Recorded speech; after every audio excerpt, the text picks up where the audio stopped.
Hair transplantation பண்ணி 2 மாசத்துல பின்னாடி ஒரு சொட்டை, இங்கே ஒரு சொட்டை, தலை முழுக்க சொட்டை எக்ஸ்ட்ரா விழுந்துச்சு. ரொம்ப மோசமான காலகட்டமாக நான் அதை பார்க்குறேன். இதுக்கு பேர் என்னன்னா ஷாக் லாஸ். ஷாக் லாஸ்லாம் நமக்கு வருமா அப்படின்னு அசால்ட்டாக இருந்த நபர்னா எனக்கு எதிர்பார்க்காத முறையில் ஷாக் லாஸ் வேற லெவலில் வந்துச்சு.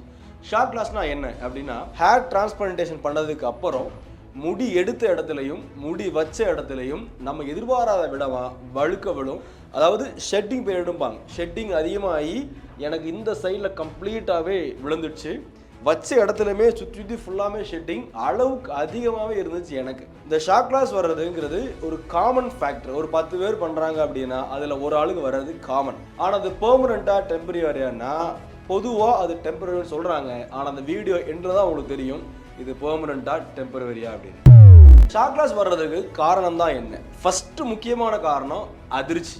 நீங்கள் ஹேர் டிரான்ஸ்பிளான்டேஷன் பண்ணும்போது அந்த ஓடி தியேட்டர், சர்ஜன்ஸ், உங்களுக்கு போகக்கூடிய அந்த கேரிங்ஸ், நீங்கள் போட்டிருக்க பச்சை கலரோ ப்ளூ கலரோ ஷர்ட்ஸு இதெல்லாம் பார்க்கும்போது நீங்கள் அளவுக்கு அதிகமாக அதிர்ச்சி ஆகிட்டீங்கன்னா அந்த அதிர்ச்சியின் மூலமாகவும் ஷாக் லாஸ் ஏற்படலாங்கிறது மிக முக்கியமான காரணம்.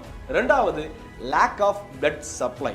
ஹேர் டிரான்ஸ்பிளான்டேஷன் பண்ணும்போது உங்களுடைய ஸ்கேல்ப்புக்கும் உங்களுடைய தலைக்கு மேலே உள்ள வேர்களுக்கும் கேப்பு ஏற்படுத்துகிற மாதிரி அனஸ்தீசியா பயன்படுத்துவாங்க. கொஞ்சோன்னு கொடுப்பாங்க. அது கொடுத்தா தான் உங்களுடைய முடியை எக்ஸ்ட்ராக்ட் பண்ணவும் முடியும், திரும்ப எங்கே வைக்கணுமோ வைக்கவும் முடியும். அதன் அடிப்படையில் அனஸ்தீசியா நம்ம கொடுக்கறதுனால சில காலகட்டத்துக்கு உங்களுடைய வேர்களுக்கு உங்கள் உடம்பு இருக்கக்கூடிய ரத்த ஓட்டம் கிடைக்காம போகும்.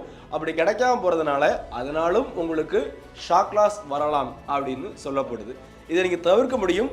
கொஞ்சம் லேட்டாக உங்களை தெளிவாக சொல்கிறேன். மூணாவது, ஸ்ட்ரெஸ் ரெஸ்பான்ஸ். நீங்கள் ரொம்ப அளவுக்கு அதிகமாக ஸ்ட்ரெஸ் ஆகிட்டீங்க ஹேர் டிரான்ஸ்பிளான்ட் பண்ணும்போது, இல்லை கொஞ்சம் கூட நீங்கள் லிபரலாக இல்லைங்கிற பட்சத்தில் கண்டிப்பான முறையில் உங்களுக்கு ஸ்ட்ரெஸ்ஸின் மூலமாக ஷாக் லாஸ் வர்றதுக்கு மிகப்பெரிய வாய்ப்பு. ஓகே சார், எவ்வளோ தெளிவாக பேசுகிறீங்களே, நீங்கள் எதில் மாட்டீங்க அப்படின்னு கேட்டிங்கன்னா, எவ்வளோ தெளிவாக எனக்கு தெரிஞ்சாலும் சரி நான் அங்கே கொஞ்சம் பயந்ததை வெளிப்படுத்திருக்கணும். எனக்கு வந்ததுக்கு முக்கியமான காரணம் நான் அந்த இடத்துல பயந்தங்கிறத வெளியே காமிச்சிக்கிறதுக்கு நான் தயாராக இல்லை. அப்போ இந்த விஷயத்தை நான் எப்படி அவாய்ட் பண்ணலாம்? ஃபர்ஸ்ட், அதிர்ச்சியின் மூலமாக உங்களுக்கு வரக்கூடிய ஷாக் லாஸ். இந்த அதிர்ச்சி வந்தது காரணம் என்ன? உங்களுக்கு அண்டர்ஸ்டாண்ட் ஆகலை. ஹேர் டிரான்ஸ்பிளான்டேஷன் ப்ராசஸ் எப்படி இருக்கும், உங்களை என்ன மாதிரி டேக் ஓவர் பண்ணுவாங்க, உங்களுக்கு என்னென்ன மருந்துகள் கொடுப்பாங்க, என்னென்ன ப்ரொசீஜர் பண்ணுவாங்க, எப்படி படுத்துருவீங்க, ஓடி செட்டப் எப்படி இருக்கும், கிளினிக்கோட என்வாயன்மெண்ட் மேட்டர்ஸ், எந்த அளவுக்கு என்வாயன்மெண்ட் ப்ராப்பராக இருக்குது, இது எல்லாமே நீங்கள் அண்டர்ஸ்டாண்ட் பண்ணும்போது உங்களுக்கு அதிர்ச்சி வர்றது மிக மிக மிக குறைவு. இதை நீங்கள் முதல்லையே எந்த ஹேர் டிரான்ஸ்பிளான்டேஷன் சென்டருக்கு போனாலும் தயவு செய்து தெளிவாக கேட்டு தெரிஞ்சுக்க வேண்டியது நல்லது. அதிர்ச்சியை தவிர்க்கலாம். ரெண்டாவது, லேக் ஆஃப் பிளட் சப்ளை. உங்களுடைய வேர்களுக்கு போகக்கூடிய அந்த சப்ளை இருக்கு இல்லையா, பிளட்டு, அது அளவுக்கு அதிகமாக தடைமுறையால் வரக்கூடிய ஷாக்ல. அனஸ்தீசியாங்கிறது ஒரு மயக்க மருந்து. அது ஒரு குறிப்பிட்ட பர்சன்டேஜ் இருக்கும். அதை சலைன் கூட மிக்ஸ் பண்ணி தான் உங்கள் தலையில் வந்து இன்ஜெக்ட் பண்ணுவாங்க. எவ்வளவு நேரம் உங்கள் தலையில் வந்து அனஸ்தீசியா இருக்கு, மிக்சிங் ரேஷியோ என்ன, இந்த கால்குலேஷன் அடிப்படையில் தான் உங்களுக்கு ஷாக் லாஸ் வரப்போதா இல்லையாங்கிற மிகப்பெரிய கேள்விக்கு பதில் இருக்கு. மூணாவது, ஸ்ட்ரெஸ் ஃப்ரீயா இருக்கிறது. நம்ம ஸ்ட்ரெஸ் ஆகிட்டோம்னா ஷாக் லாஸ் வரது வாய்ப்புகள் அதிகம். ஸ்ட்ரெஸ் ஃப்ரீயாக எப்படி இருக்கிறது? Try to be frank. நான் பயந்துட்டேன்னு உங்களை நீங்கள் ஏற்றுக்கணும், அவ்வளோதான். பயந்துட்டேங்கிறது வெளியே சொல்றதே அந்த பயம் போகிறது மிகப்பெரிய வாய்ப்பு. இதனாலேயும் நீங்கள் ஷாக் லாஸை தவிர்த்துக்க முடியும். நீங்களோ இல்லை நீங்கள் பண்ணக்கூடிய ஹேர் டிரான்ஸ்பிளான்டேஷன் கிளினிக்கோ ஏதோ ஒரு இடத்துல கோட்டை விட்டுச்சுன்னா, உங்களுக்கு ஷாக் லாஸ் வந்துடுச்சுன்னா இது எப்படி நம்ம ரெக்கவர் பண்ண போகிறோம்?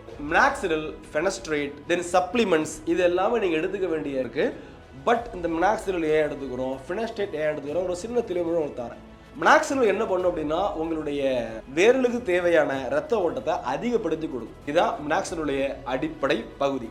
ரெண்டாவது, ஃபினஸ்ட்ரேட். மேபி உங்களுக்கு அதிகப்படியான டிஹெச்டி அளவு உங்களுடைய உடம்புல இருக்கு, அதன் மூலமாக கூட உங்களுடைய வேர்களுக்கு ரத்த ஓட்ட போகாமல் இருக்கலாம். ஃபினஸ்ட்ரேட் டேப்லெட் நீங்கள் எடுத்துக்கும் பொழுது அதன் மூலமாகவும் உங்களுக்கு டிஹெச்டி உடம்புல இருந்து குறையலாம், தென் உங்களுடைய வேர் கால்கள்ல இருந்து குறையலாம். அதன் மூலமாக உங்களுக்கு தேவையான முடி வளர்ச்சி கிடைக்கிறது வாய்ப்புகள் இருக்கு. மூணாவது, சப்ளிமெண்ட்ஸ். நீங்கள் ஹேர் டிரான்ஸ்பிளான்ட் பண்ணிட்டு வந்துட்டீங்க அப்படின்னாலே ஆட்டோமேட்டிக்காக உங்களுக்கு ஒரு மினி சர்ஜரி தான். சில டயட்டில் இருந்திருப்பீங்க, சில கஷ்டங்கள் இருக்கும், ஸ்ட்ரெஸ்ஸில் இருந்திருப்பீங்க. அப்போ உடம்புக்கு தேவையான பயோட்டின்ஸ், மீன், முட்டைகள், அதுவும் எல்லாமே உங்கள் டாக்டர்ஸ்ட்டை தெரிவிச்சுட்டு தான். ரொம்ப முக்கியம். அவங்க என்ன சொல்கிறாங்களோ அதை சாப்பிட வேண்டிய கட்டாயம் இருக்குது. இதை கூட நீங்கள் ப்ராப்பராக பண்ணிட்டீங்கன்னா ஷாக் லாஸை நீங்கள் எளிமையாக எதிர்கொள்ள முடியும். பட் இங்கே தான் ஒரு பெரிய பிரச்சனை. மினாக்சிடிலாக இருக்கலாம், ஃபெனஸ்ட்ரேட்டாக இருக்கலாம், எதுனாலுமே ட்ரைகாலஜி படித்த சர்டிஃபைடான டாக்டர்ஸ்ட்டை போயிட்டு கேட்டு பயன்படுத்துங்க. ஏன்னா இது எல்லாத்துக்கு பின்னாடியும் சைடு எஃபெக்ட்ஸ் இருக்குது, அளவுக்கு அதிகமாக பயன்படுத்திக்கலாம். லாஸ்ட் ஒரு முடிவு சொல்கிறேன், தெளிவாக தெரிஞ்சுக்கங்க. நீங்கள் அஸ்டி பண்ண உடனே உங்களுக்கு ஷாக் லாஸ் மாதிரி ஃபீல் ஆகுதுன்னா உடனே தயவு செய்து போயிட்டு எந்த கிளினிக்ல நீங்கள் ஹேர் ட்ரான்ஸ்ஃபர் பண்ணீங்களோ அங்கே போய் சரண்டர் ஆயிருங்க. அவங்க சொல்கிறத தயவு செய்து தெளிவாக கேளுங்க. இல்லைன்னா நீங்கள் 70% ரெக்கவர் ஆகலாம், 60% ரெக்கவர் ஆகலாம், 100%ங்கிற விஷயத்தை நீங்கள் அடைய முடியாமல் போகலாம். ஹேர் டிரான்ஸ்பிளான்டேஷன் பண்ணக்கூடிய ஃப்ரெண்ட்ஸுக்கு இந்த வீடியோவை ஷேர் பண்ணுங்கள், யூஸ்ஃபுல்லாக இருக்கும். நம்ம சேனலை ஃபாலோ பண்ண மறக்காதீங்க. தேங்க்யூ.